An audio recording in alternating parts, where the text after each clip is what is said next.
শীতের সময় সবজি খিচুড়ি হোক বা এমনিতে যে কোনো খিচুড়ি রান্না করা হোক খেতে কিন্তু অসম্ভব মজা লাগে।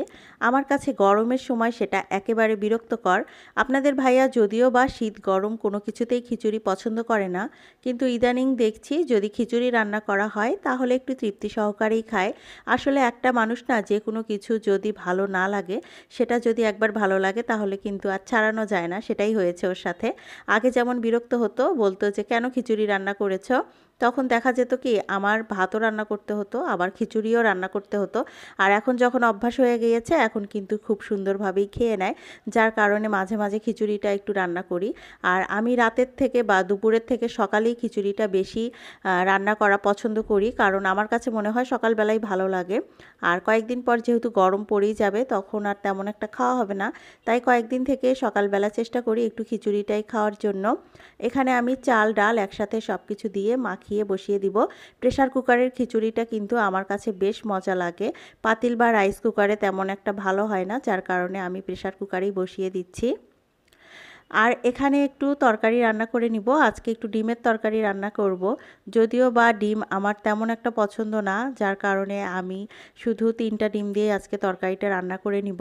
পেঁয়াজটা আমি বেটে নিয়েছি, মরিচটাও বেটে নিয়েছি, তার সাথে আদা রসুন জিরা ওগুলো বাটা দিয়ে দিয়েছি, আর সাথে দিয়েছি লবণ আর হলুদ। এখানে মরিচের গুঁড়াটাও চাইলে দিতে পারতাম, কিন্তু শুকনো মরিচের গুঁড়ার সব তরকারি আমাদের বাসায় তেমন একটা পছন্দ করে না, যার কারণে কাঁচা মরিচটাই আমি বেটে দিয়েছি। আর মশলাটা খুব ভালোভাবে কষিয়ে নিয়েছি। এখন হালকা একটু পানি দিয়েছি আর একটু ভালো করে কষানোর জন্য। পরবর্তীতে যখন ভালোভাবে কষিয়ে নেওয়া হবে তখন কিন্তু এর ভিতরে আমি গরম পানিটা ইউজ করব। আমি সব তরকারিতেই দেখেন যে গরম পানিটাই বেশি ইউজ করি, কারণ গরম পানি দিলে না পরবর্তীতে স্বাদটা আর একদমই নষ্ট হয় না। দেখা যায় পানিটা দেওয়ার সাথেই একেবারে বলক চলে আসে, যার কারণে গরম পানিটাই এখানে আমি দিয়ে দিয়েছি। আর যেহেতু পাটাই বেটেছি যার কারণে মরিচটা আর ভালো করে দেখা যায় যে ব্লেন্ড হয়নি, কিন্তু ওটাও ভালো লাগে খেতে। তো যাই হোক, এখানে ডিমগুলো আমি একটা ফ্রিজের মধ্যে আগে নিয়ে নিয়েছি, যেহেতু গরমের ভাপ পড়ে গিয়েছে। জানি না ডিম নষ্ট থাকলে দেখা যাবে একটা ডিমের জন্য পুরো তরকারিটাই নষ্ট হয়ে যাবে, যার কারণে এভাবেই দিয়ে দিচ্ছি।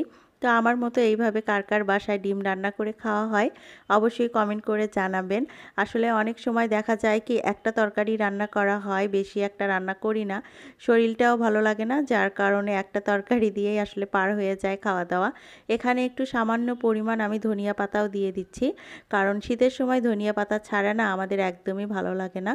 ধনিয়া পাতাটা দিয়েছি, যার কারণে আমি জিরার গুঁড়াটা আর দিলাম না। ধনিয়া পাতা দিলে অন্য কিছুই আর লাগে না তেমন।